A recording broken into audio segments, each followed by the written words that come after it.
এক মাদ্রাসায় এরকম খাদেম ছিল, তো খাদেমের সাথে বাচ্চারা খুব দুষ্টামি করত, ডাকতো গরু। কি হ্যাঁ, পড়ার সময় গরু ডাকতো। তো ও ছিল একটু সাদা সিধা, সাদা সাদা সিধা বুঝেন,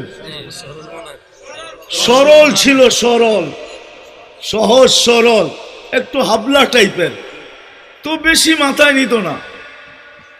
আবার দেখবেন হাবলা মানুষ চেতলে কিন্তু খবর আছে, ঠিক ঠিক না? একদিন বৃষ্টি হইতেছিল প্রচন্ড, এর দায়িত্ব ছিল ছেলেদেরকে খানা পরিবেশন করা। তো খানার সময় গেছে, খানা নিয়ে আসে না, তো ছেলেরা চিৎকার দিতেছে গরু কই গেল। একটু পরে দেখতেছে খানা নিয়ে আসতেছে, তো সবাই চিৎকার দিয়ে বলতেছে ওই গরু এত দেরি করলি কেন? বাস সরল সহজ তো লেগে গেছে মাথায়।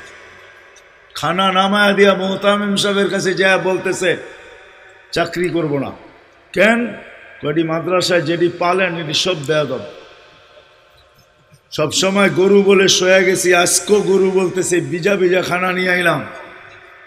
তো মোহতামিম সাহেব বুঝছে যে সরল সহজ মানুষ চেতলে তো এরমই চেতে গেছে গা সিধা বাড়িতে। রাত্র ৩টার সময় আসতেছে, আয়সা মোহতামিম সাহেবের দরজায় খটখটাইতেছে, জিজ্ঞাসা করছে কে? হুজুর আসছি। কি জন্য? চাকরি করব। তুমি না দিনের বেলা চলে গেলে চাকরি করবে না? এতদিন চাকরি করতেছিলাম শুই না, এখন চাকরি করব দেখা। বলছে এটা আবার কি দেখা চাকরি করবে মানে?